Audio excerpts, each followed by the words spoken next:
You'll have heard people talking smack about the housing industry this last week. A lot of people talking about a double dip in housing, an official double dip. There's no such thing. There's no measure of a double dip in housing, but there's definitely something wrong in the housing market. I want to show you what's going on. Let's go back to 2006. This is the S&P Case-Shiller National Home Price Index. It's basically, well, look, it's an index of home prices. Look where they were back in 2006. Then take a look at this. This bottom here was in 2009. That was when really we bottomed out because of the inability to get mortgages, a whole bunch of foreclosures, and there's been almost an imperceptible slight increase between then and 2010, end of 2010. But look what just happened. Look at the tail end of that. It has started to decline, and that's got some people talking about this double dip. There's certainly been a decline in housing prices. I want to bring in Richard Florida. He's the senior editor at The Atlantic. He's the author of a great book called The Great Reset: How New Ways of Living and Working Drive Post-Crash Prosperity. Isn't that something we want to know the answer to? Richard, across America, there have been declines in home prices in the first quarter of this year, the first 3 months. By the way, there's one bright spot in this otherwise dismal housing picture: the Washington, D.C. metro area, Maryland, Northern Virginia. Why? Well, I mean, it's up 4% when the nation is down year over year another 5%.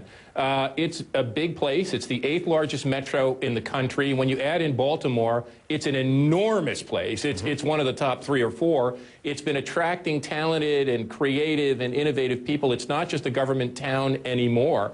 And it has great neighborhoods. You know, one of the things that's driven housing staying stable is those houses far out in the suburbs and exurbs have declined. But not only does D.C. itself have great neighborhoods, even the faraway neighborhoods in Maryland and Virginia have become more walkable. They're adding transit. But I'll tell you, there's a lot we can learn, other metros and cities can learn from looking at D.C., because it is really, and a few college towns that they don't track in that Case-Shiller index. It's a big bright spot in an otherwise somewhat gloomy picture. You said college towns. You said transit. We know that medical technology drives jobs. When you say there are the things that build infrastructure for cities of the future, are those the key points?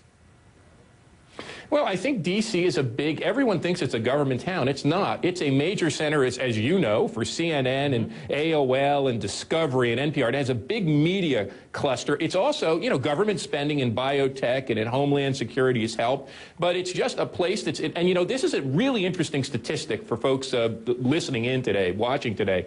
When they did a recent analysis, U.S. News and World Report did this, they compared all the metros in the country on their income levels, but divided that by cost of living. Yep. New York was near the bottom of the list. Only McAllen, Texas was lower. L.A. was low. Miami.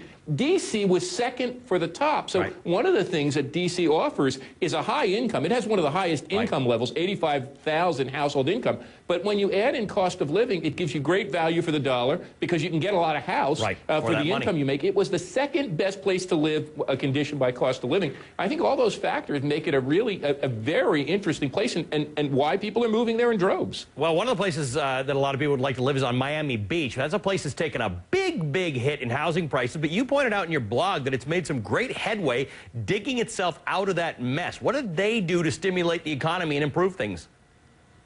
Well, one of the things we found is that places that have a little bit more rental, you know, the U.S. has about a 65% rate of home ownership. Right. When it gets down to about 55%, as it is in New York, in the city of D.C., in San Francisco, you get a little more flexibility. What's happened in Miami is they've took all of those vacant, blackened condos, and you can see it if you watch the NBA Finals, they turned them into rentals. And here's what Miami Beach did, which I think other cities can do.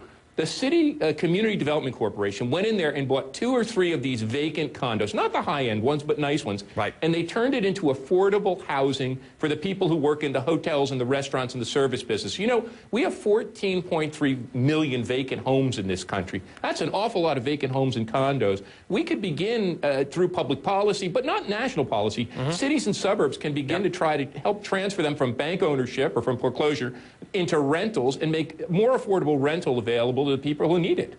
Richard, you're talking to me from one of my favorite cities in the entire continent. In fact, I have started describing Toronto as possibly one of the most ascendant big cities in North America. What's working there? Well, Toronto is the example, even more than D.C. Cranes are everywhere. My street is filled with renovation projects. Houses sell still in 3 days to a week. Housing values are up. That's because the mortgage market was regulated here. You have to put 20% down. You can't have a long-term mortgage. You have to turn your mortgage over in 7 years. You can't refinance your darn loan. If only if you have a variable, if you have a closed mortgage, you have to hold that loan and the bank holds it. So supply and demand are matched. We don't have buyers that can't buy a home. But there's one other thing I wanted to say for folks watching today. Believe it or not, I think now might be the time to think about buying a house. You know, Ali, I'm a big proponent of renting. Sure. And I think for many people who can't make the down payment, and I know financing is hard, but boy, if you oh boy, can get the financing, and if you can put a down payment down, and you need a house. You know, I think it's about time, because housing values have not only come down, as you showed in that Case-Shiller chart, housing values have come down more now than in the Great Depression.